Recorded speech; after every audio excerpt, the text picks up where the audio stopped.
ఇంగ్లీష్‌లో మాట్లాడాలంటే భయమా? మీలాంటి వాళ్ళ కోసమే spoken English personal training classes వెంటనే జాయిన్ అవ్వండి. నమస్కారం. నేను మీ సంగీత.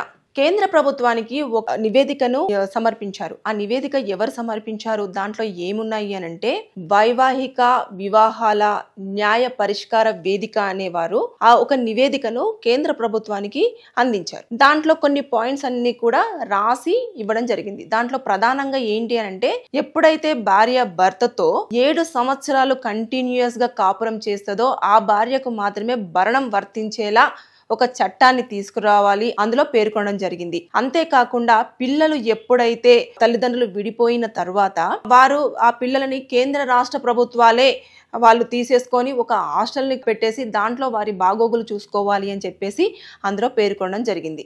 అంటే ఇది ఎలా ఉంది అనంటే ఇప్పుడు చట్టాలు ఎలా ఉన్నాయి, ఇప్పుడు భార్య పెళ్లి చేసుకుని కొంచెం ఇబ్బంది పడిన తర్వాత సంవత్సరం కూడా గడవక ముందే ఏం చేస్తున్నారు, ఇమీడియట్గా వెళ్ళేసి 498A కేసు అనేది ఫైల్ చేయడం జరుగుతుంది. సో ఇప్పుడు కొత్తగా వచ్చిన భారతీయ న్యాయ స్మృతి సంహితలకు ఇంకొక చట్టాన్ని కూడా మీరు అందులో ఇన్వాల్వ్ చెయ్యండి.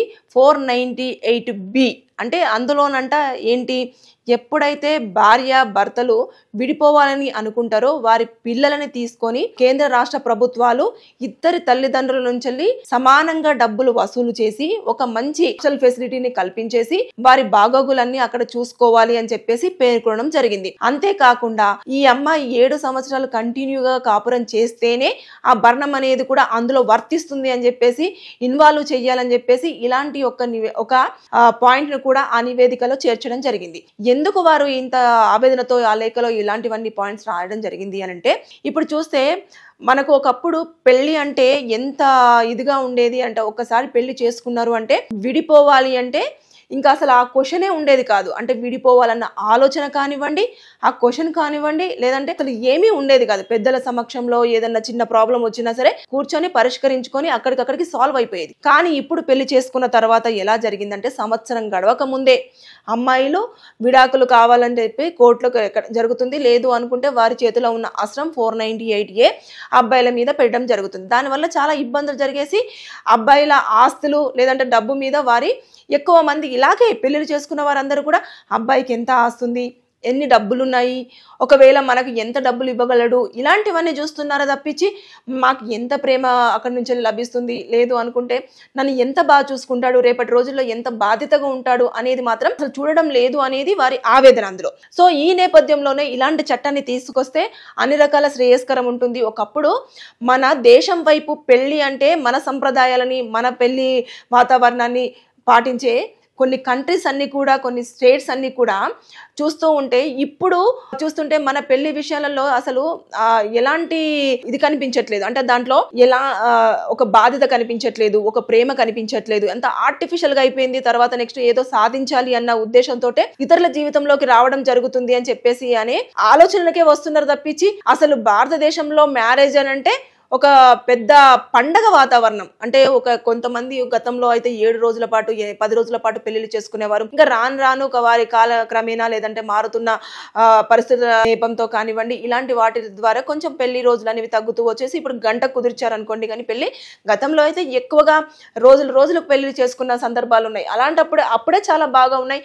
ఇప్పుడైతే పెళ్లి ఎంత క్విక్ గా జరుగుతుందో డివోర్స్ కూడా అంతే క్విక్గా కావాలని చెప్పేసి చాలా మంది కోర్టులను కూడా ఆశ్రయించడము, పోలీస్ స్టేషన్లను ఆశ్రయించడము, లేదంటే గొడవలు పెట్టుకోవడం ఇలాంటివన్నీ జరిగేసి భర్తల ఆస్తుల మీద కన్ను వేసి వారు మొత్తం వాటిని లాక్కోవాలన్న ప్రయత్నం చేస్తున్నారు. కాబట్టి ఈ నేపథ్యంలోనే దయచేసి ఎలాగైనా సరే 498A పాటు 498B అనే దాన్ని కూడా చేర్చాలి అని చెప్పేసి అంటున్నారు. ఒక చట్టంలో ఒక చట్టాన్ని ఇంప్లిమెంటేషన్ చేయాలి, ఒక కాన్స్టిట్యూషన్ లో అలాంటి చట్టం తీసుకురావాలి అనుకుంటే అసలు చాలా అసంభవం. అంటే మనం చూస్తున్నాం కదా 2023లో ఇప్పుడు BNSS ఏదైతే IPC CRPC ఉన్నాయో వాటిని కూడా BNS కింద కన్వర్ట్ చేసినప్పుడు కూడా ఎన్నో ఆమోదాలు పొందితే గానీ మనం చట్టాల్లో కొన్ని మార్పులు అనేవి చేయలేకపోయాం. ఇప్పుడు ఇమీడియట్ గా వాళ్ళు నివేదిక ఇచ్చేసి మాకు ఇలా జరుగుతుంది, 7 సంవత్సరాలు కాపురం చేస్తేనే భరణం ఇస్తాము, పిల్లలు ఉంటే మాత్రం కంపల్సరిగా రాష్ట్ర కేంద్ర ప్రభుత్వాల బాధ్యత తీసుకోవాలి, తల్లిదండ్రుల నుంచి డబ్బులు వసూలు చేసేసి వారి బాగోగులన్నీ చూసుకోవాలి అంటే అది కొంచెం కుదరని పని. కానీ వారి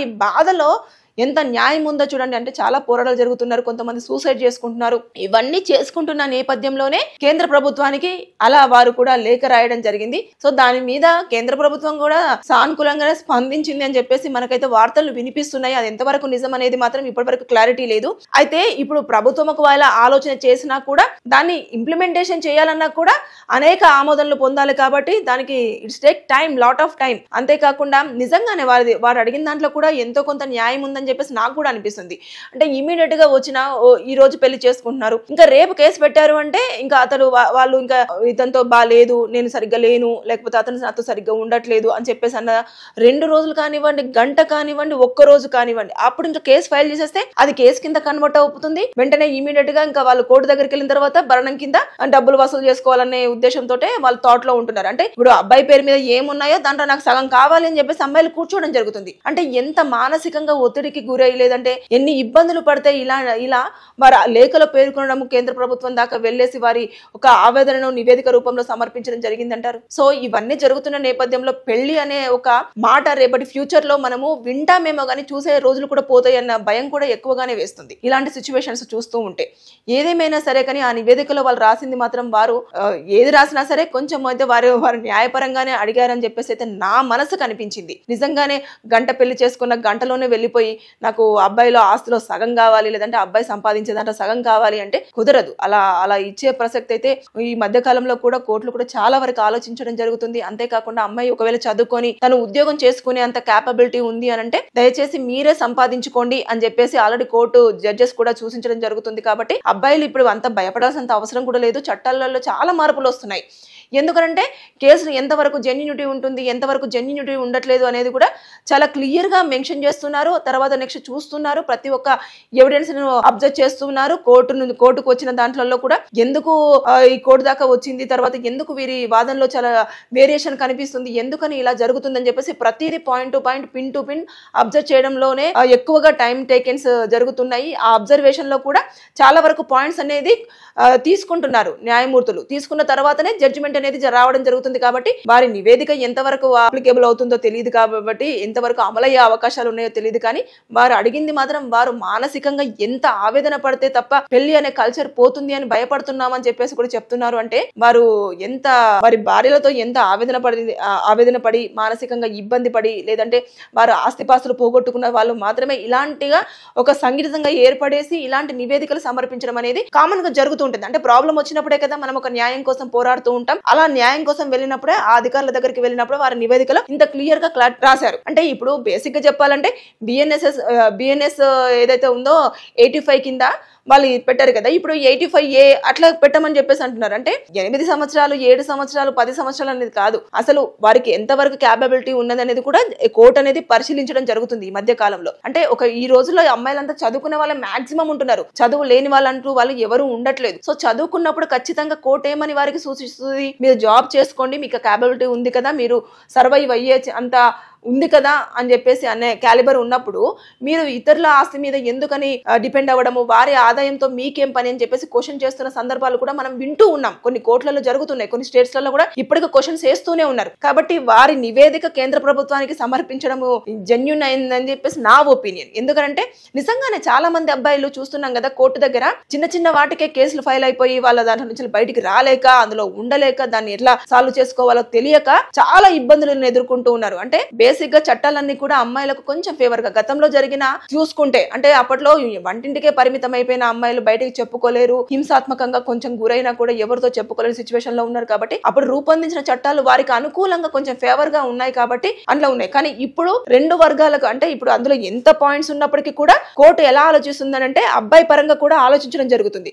ఒకప్పటిలాగా లేవు అన్ని, నిజంగానే ఇంతవరకు జెన్యూనిటీ ఉందనేది కూడా చూడడం జరుగుతుంది. కాబట్టి వారు నివేదికలో పేర్కొన్నట్టుగా అప్లికేబుల్ అయ్యే ఛాన్సెస్ చాలా లెస్ ఉన్నప్పటికీ కూడా వారు అడిగిన దాంట్లో న్యాయం మాత్రం ఖచ్చితంగా ఉంది అనేది మాత్రం నా భావన. Thank you.